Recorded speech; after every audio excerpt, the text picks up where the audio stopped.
Well, good morning there to you, ladies and gentlemen. This is Scott Manning coming to you live from Scott Manning YouTube Sports Talk. I want to thank all my loyal viewers for being with me here this morning. I just want to take a few minutes and talk about it.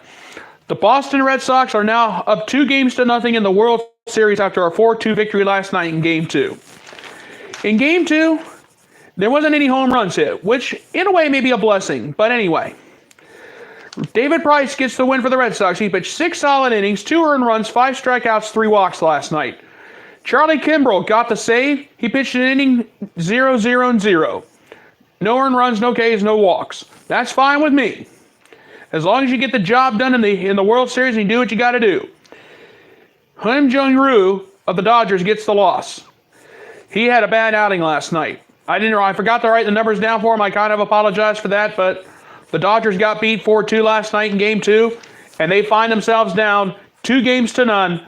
And if there's any good news for the Dodgers, they're going back to Dodger Stadium for the weekend.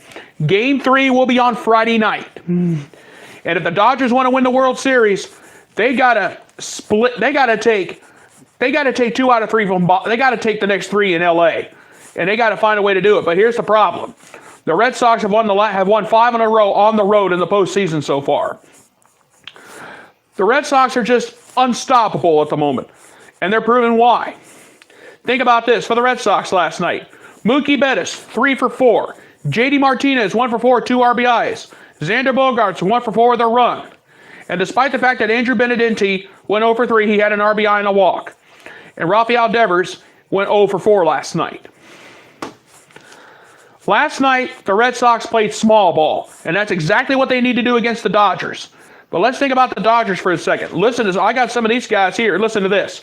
Justin Turner, 0 for 4. Manny Machado, 1 for 4 with a run. Chris Taylor, 0 for 3 with a walk. Matt Kemp, 0 for 3, but he had an RBI. In the middle of the batting order is not doing anything. You're screwed. This is why the Dodgers are down 2-0. This is exactly why. And I'm going to be honest with you.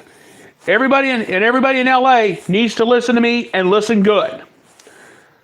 Some of your big bats were sitting on the bench last night when they were down. That's why you're seeing the Dodgers are struggling right now. I don't care if the Red Sox won 108 games during the regular season. I know the Dodgers are thinking, they're big and bad. They can't do all this. Let me tell you something. The Dodgers are going back to LA for the next 3 or the next 3 possibly. We got to be thinking about a 4-game sweep here. Because what I saw last night, Dave Roberts did not manage his game properly. And that's all there is to it. And I'm going to be straight with you. If anybody thinks we're struggling, we are. But here's the bottom line. Everybody says that the Red Sox are big and bad. Yes, they won 108 games. Yes, they did do that. However, most people think the Red Sox, most people think that the Dodgers are giving up. I'm beginning to wonder a little bit. I mean, Turner 0 for 4, Machado 1 for 4, Chris Taylor and Matt Kemp both 0 for 3. Everybody struggled last night. And here's the thing. If they don't wake up soon, this series is going to be over very quickly. I was disappointed in LA last night. They had a 2-1 lead, and they threw it away. What can you say? Now, if there's any good news, and that is Walker Buehler is getting the start for in Game 3 on Friday. He's going to be facing off against Rick Porcello. And how fun is that going to be? Because let's think about it. The Dodgers, they've struggled. In the 3 losses against the Brewers in the NLCS, they lost miserably. But right now, the Dodgers are just clicking on all cylinders. Porcello, Price, and Chris Sale are the best. Are the top 3 in the top of the rotation. And they got Charlie Kimbrell in the bullpen. And the Red Sox just have everything. They got hitting, the bullpen, defense. They're doing what they have to do. The Dodgers are just lost, and they proved it on Wednesday night in Game 2.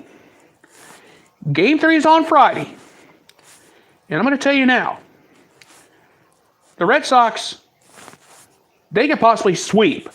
Are we ready to talk about a sweep? I'm not quite there yet, but I'm getting very, very close.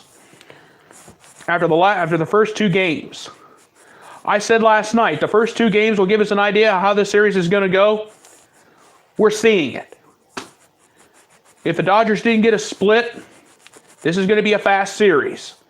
And it may end on Saturday night in Game 4 at the rate this is going right now. Let's think about this.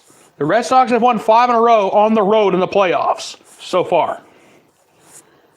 Could they put it away in LA? Only time will tell that. But right now, the Dodgers need a wake-up call. And they need it badly. And that's all I got to say today. All right, folks, I'm going to go ahead and get on out of here. I want to thank you guys for taking a couple minutes with me here this morning. I just wanted to give you my brief synopsis on Game 2 of the World Series last night. Game 3, Friday night, 8 o'clock on Fox. And also, too, just real quick before I go, just a reminder to all my college football fans, I'll be doing the Scott Manning YouTube College Football Podcast pregame special.